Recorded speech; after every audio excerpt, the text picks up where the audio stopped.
What's up everyone, Alex here with Off the Cuff Reviews. I am back again to bring you guys a special new video. This time we're going to be talking about Fear Street Part 2, 1978, so let's get into it.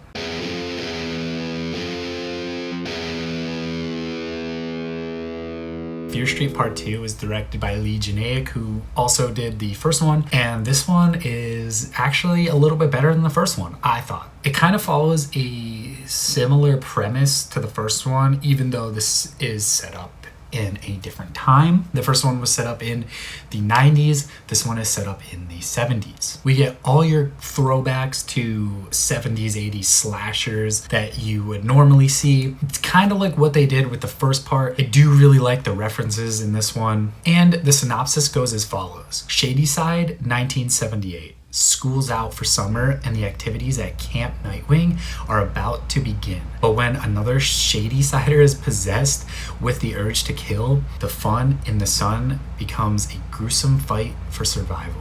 This one is packed to the brim with gore, and of course I love that. I'm a sucker for that. I'm so glad that they included it in this one as well. This one even features like some pretty raunchy sex scenes as well, which is a throwback to the early slasher films like Friday the 13th and stuff like that, where they were definitely more exploitative. I kind of like that about this one, and it still rings true. There are certain things that do take me out of it, like the bad CGI.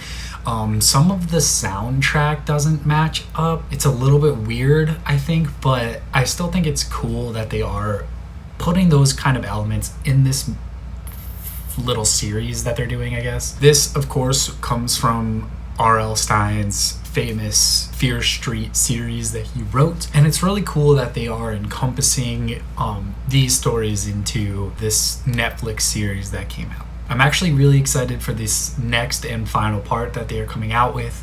It does look really cool, and if you guys weren't aware, you can find a trailer of this at the end of each episode. So each episode will also feature a trailer for the next episode if you guys are interested in that. And when I say episode, I mean movie, and I really mean movie because these are almost 2 hours long. So buckle up, because I did not think this was going to be so long until I sat down to watch it, and it felt like they probably could have shaved like 15-20 minutes off the runtime, and it might have made it a little bit more digestible. I can understand that they're going for this dynamic. I feel like it would appeal, this specific type of stuff would appeal to the younger generation better if it was a little bit shorter.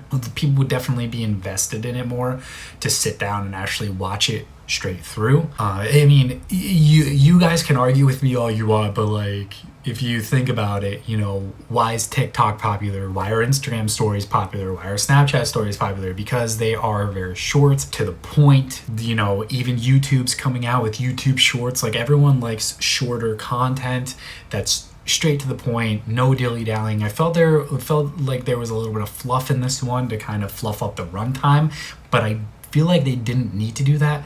I do appreciate that they still put that kind of stuff in there. It shows that they were trying, at least. I really do admire them for that. But there you have it, guys. That's my full review of Fear Street Part 2. I am really looking forward to Fear Street Part 3.